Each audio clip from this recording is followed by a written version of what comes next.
Welcome to Lesson 3. Once you've completed your chosen warm-up, let's get started by refreshing one of our conditioning moves, the Swan hold.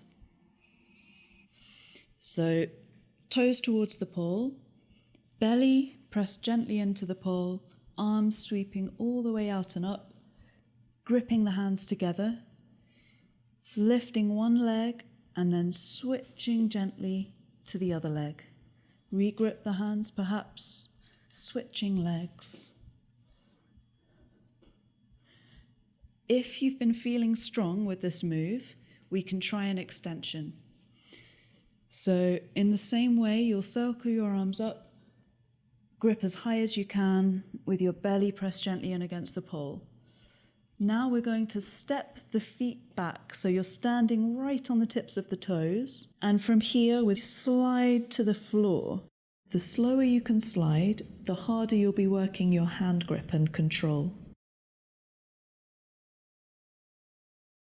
We'll try with the weaker hand high. So again, belly in toward the pole, circling the arms up to take your contact, shoulders down, then stepping both feet back and sliding gently down, pressing your belly in against the pole. You can just let your feet slide back to come all the way down to the floor. Gentle arch back.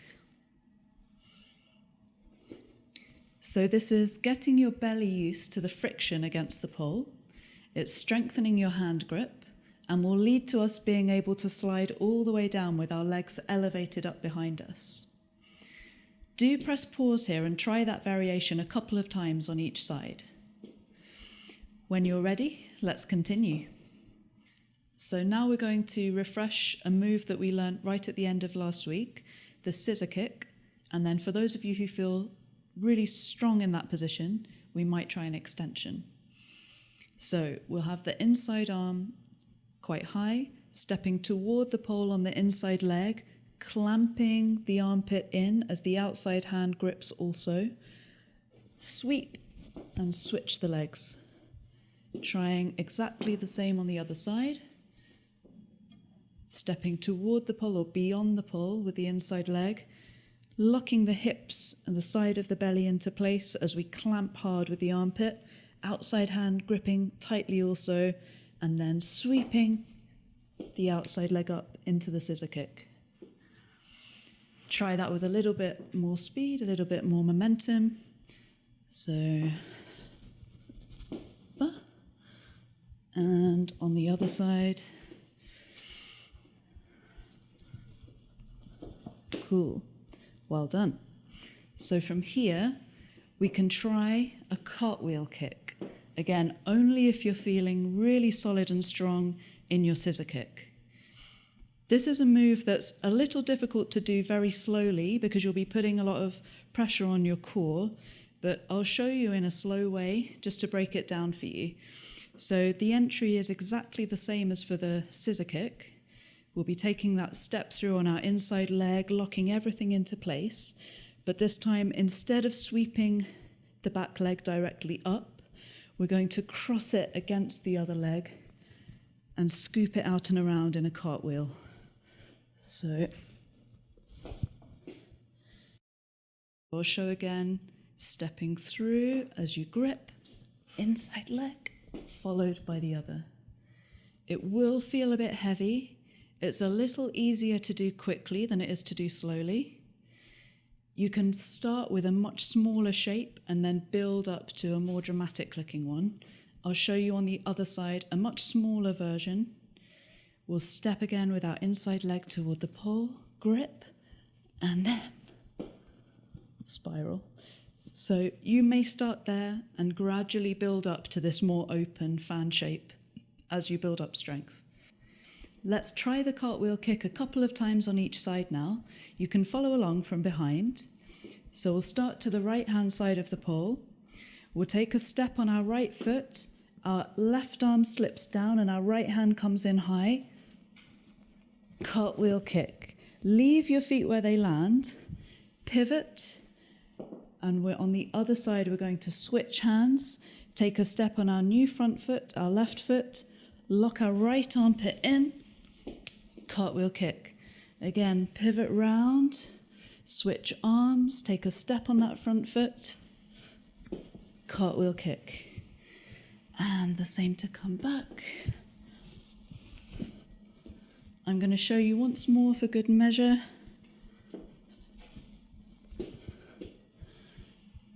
And last one. Great. We're going to practice our Fireman spin now, which was the very first spin that we learned in the choreography. I'll refresh the Fireman spin version that we've learned and then show you a variation that you might try if you're feeling very confident. So inside arm high, 3 steps on the inside leg. 1, 2, 3, drawing the outside leg in to meet the pole in the middle of the thigh, and then the knees come together, tips of the toes together, and dropping down. I'll show again on the left. So inside arm high, 3 steps on the inside leg. 1, 2, 3, outside leg comes in, and down to finish. So if you're feeling strong with that, you may try a version with a little bit more lift, a slight jump into the spin. And the thing to be mindful of is that you're still contacting the pole in that same position, right in the middle of the thigh. It's a little bit harder to control when it's coming from a slight jump, so just take it gently, start with a very small spring and build up to a more dramatic version. I'll demonstrate the move. So I sink down a little on my last step and then spring up. We'll try on the left. So 3 steps on the inside leg, down and into a spring. It's that little bit more dynamic and more fun. Press pause here to try this a couple of times on each side. Now we're going to try a new spin. One of my favourites, it's called the front hook spin, and there are lots of variations on this as you progress through your pole dancing experience. We'll start, as always, with our inside arm high but shoulder down.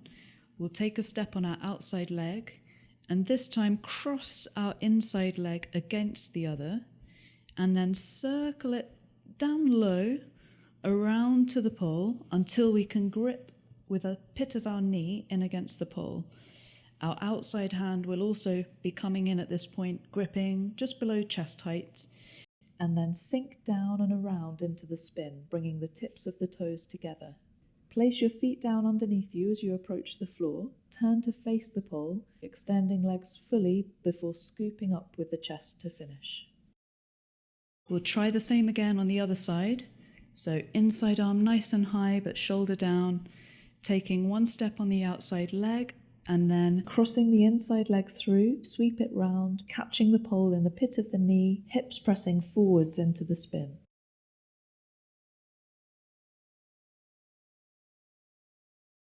Let's practice together now a couple of times on each side. 1 step on the outside, feeding through, pressing hips forward, turn to the pole to finish. Extending legs. And on the left.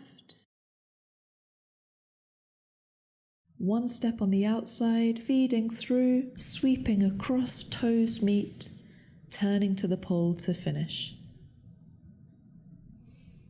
And once more on the right.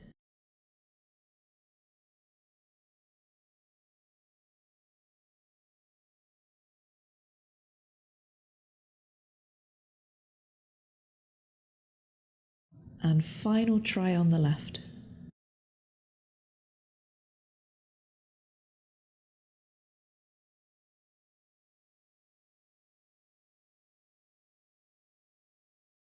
Great. Now we're going to try a pretty challenging variation on the crucifix. It's called a pole sit. If you're not feeling completely confident with your crucifix yet, you might want to hold off on this move till a little bit later, redo perhaps past session, build up a little bit more strength. But you can attempt this move even if you're not really strong in your crucifix. It will burn a lot. We start by bracing One shin against the pole. Again, contact from all the way in at the side of the knee, down the length of the shin, more or less, to the side of the foot at the bottom.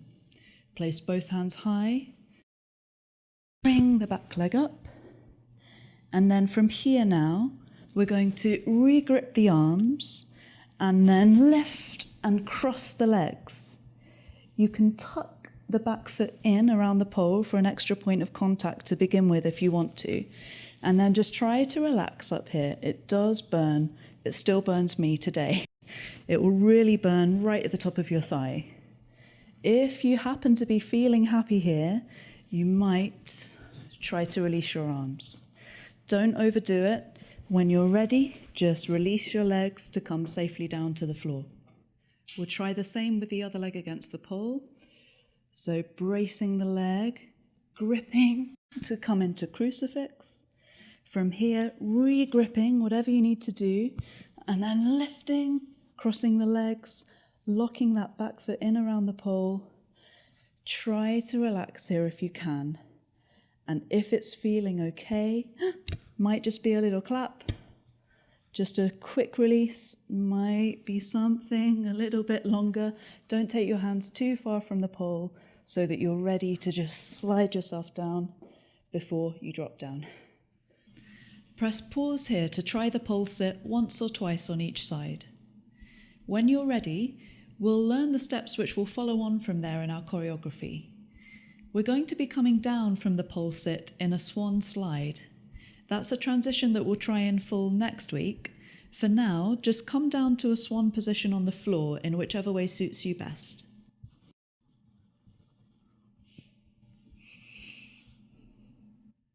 From here, we'll take our lower hand off of the pole and just arch gently back. From our arch back, we're going to transfer the weight to the outside leg as we draw the inside leg through and place the ball of the foot onto the floor in front of us. We'll then reach the inside arm up higher as we pull up onto that leg, and then extend the outside arm up high as we hitch the outside leg up. So you're just drawing that foot up along to the knee and then tilting your hip out to the side to accentuate that action. We'll then step across to a position mirroring this one on the other side. So we'll take that hitched leg and step toward the other side of the pole. We'll pivot on that leg as we draw the outside arm around and place it above the other. And then again, just when you've got everything centered over that standing leg, leaning out to the side, outside arm high. So you can practice this transition several times, just back and forth, to get used to the balance, used to the transfer of weight from one side to the other. So inside arm high, it's your outside leg that steps around as you bring your free hand up high above the other, and then once you've got your weight centered over that standing leg, tilting the hip out to the side, extending the outside arm. So you can keep stepping from side to side. Work on pointing your toes all the time, extending your leg and arm fully, arms.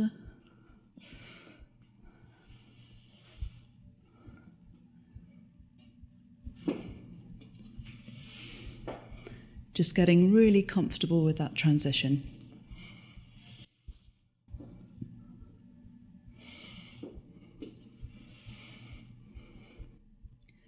So from here in the choreography, we're going to bring our weight back over that standing leg and take the hitched leg around to grip onto the pole.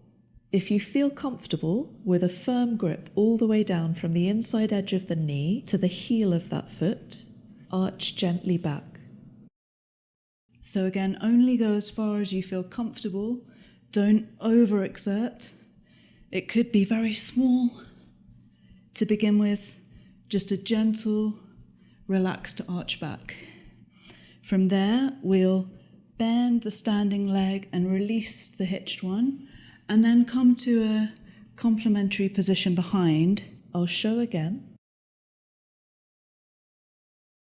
From our soft arch back, unfold the hitched leg before bending again in an attitude position up behind.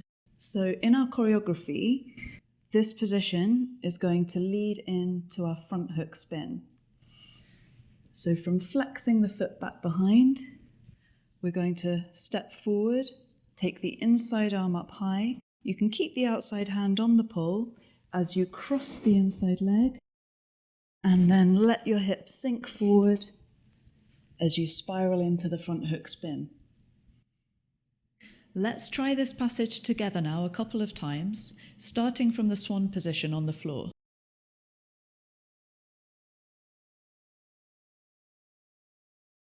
Gentle arch back, coming up, stepping through, foot steps across, pivot, hook the leg, soft arch back, unfolding leg and flexing back, one step through and front hook, feet down, legs extend to finish, cool. Let's try that again from the swan down on the floor. Sliding down, gentle arch back, stepping through, pivot, hook the leg, soft arch back, unfolding leg and flexing back, one step through to front hook spin.